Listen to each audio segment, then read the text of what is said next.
Bismillahirrahmanirrahim. Assalamualaikum warahmatullahi wabarakatuh. Salam ngarit, salam ternak, salam sukses untuk kita semua. Kembali lagi di channel Irfan Kamil Farm yang beralamat di Desa Petok, Kecamatan Mojo, Kabupaten Kediri, Jawa Timur.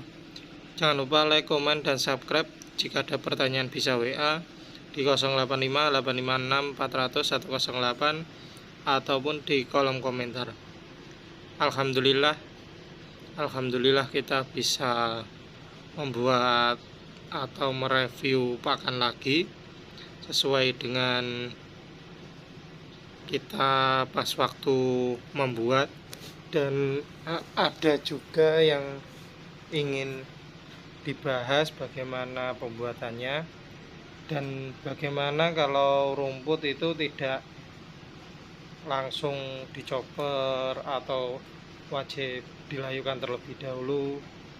Kalau kita di musim penghujan itu biasanya 2-3 hari kita layukan terlebih dahulu. Kalau musim kemarau itu kita langsung pagi panen, siang chopper, sore pengemasan. Tapi kalau kemarau kita masih ada penghujan itu perlu ada penambahan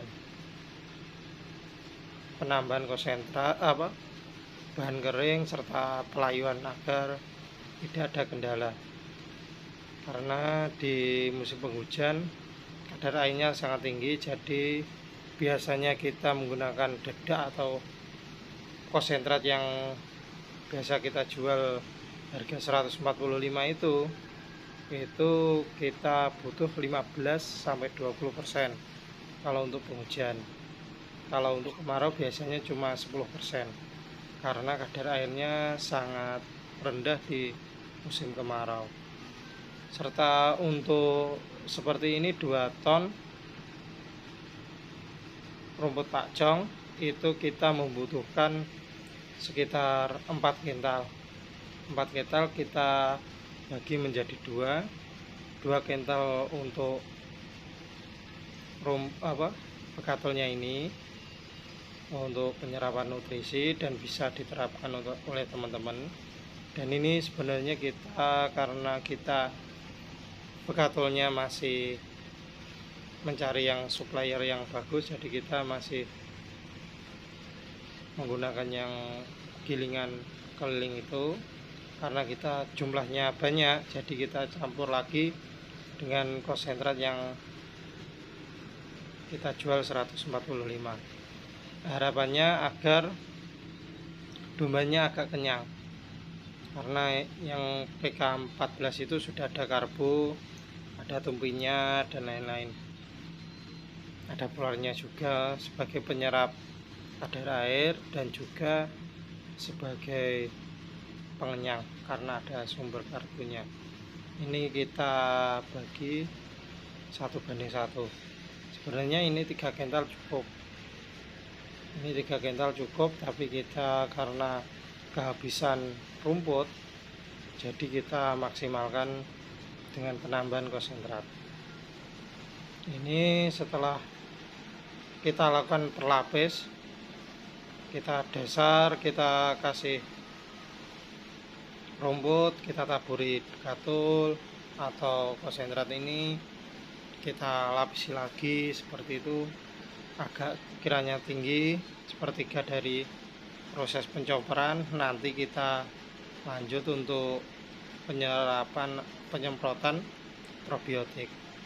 Dalam 2 ton ini kita membutuhkan probiotik sekitar 1 liter. Nanti setelah probiotiknya itu diencerkan sekitar air 4-5 liter. Biasanya kalau musim penghujan kita kurangi cuma penambahan air sekitar 4 liter. Kalau musim kemarau kita normalkan sekitar 5 liter. Nanti agar lebih tercampur lagi. Ini nanti tinggal kasihkan probiotik. Ini sudah sepertiganya, ini airnya nanti setelah dicampur probiotik dan air, biasanya dulu kita sebelum pakai spray seperti ini kita menggunakan botol atau jerigen yang kita lubangi itu agar manual yang paling utama.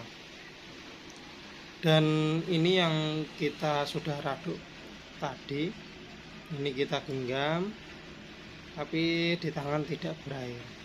Itu tanda atau ciri khas dari fermentasi yang sebaiknya di situ. Tapi kalau kita nanti di tangan itu masih berair, itu wajib ada penambahan konsentrat atau bahan penyerap dari kadar air agar tidak gagal. Kalau gagal biasanya ciri khasnya bau busuk. Nanti kalau bau busuk seperti itu biasanya kalau kita kasih buat kena tangan itu biasanya 2 hari tidak hilang-hilang karena bau busuknya sangat menyengat dan sangat menempel di tangan. Jadi kalau kita sendiri untuk pencampuran ya tidak terlalu lembut, tidak terlalu panjang. Yang utama daun-daunnya ya panjang seperti ini. Nanti harapannya bisa untuk memamah biak dari ternak itu sendiri. Yang seperti ini mungkin bisa biasanya sisa dan nanti kita buang pas waktu ngeramban. Kalau bisa ya seperti ini kecil-kecil nanti agar termakan semua, dan sebaiknya ya sekitar 1 bulanan lebih dalam penyimpanan agar prosesnya lebih baik lagi.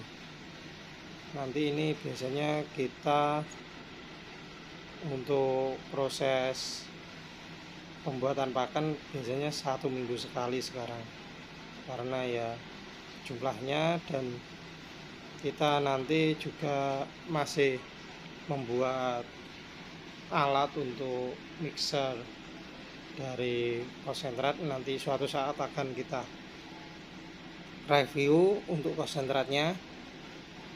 Dan mungkin kalau ada pertanyaan tentang pakan, kalau pakan ini seperti ini kita bisa menjelaskan sekitar murah karena rumputnya kita tidak beli, kita menanam. Tapi ya tetap kita wajib memperhitungkan semuanya. Dan ini domba-dombanya yang tahap kawin dan tahap koloni yang paling utama. Ini sisa-sisa seperti itu tadi, itu biasanya kita daur ulang, kita campurkan dengan yang baru.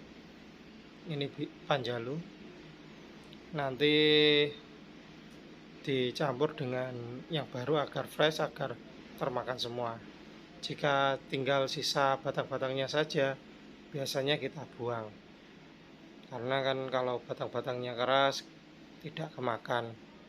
Ini dombanya ya tidak berisik karena dia makan kenyang, tidurnya sambil menggayemi ya seperti ini. Sisa-sisanya nanti kita bersihkan pas waktu mau memberikan makan lagi, dan setelah 2-4 minggu hasilnya seperti ini bisa diberikan.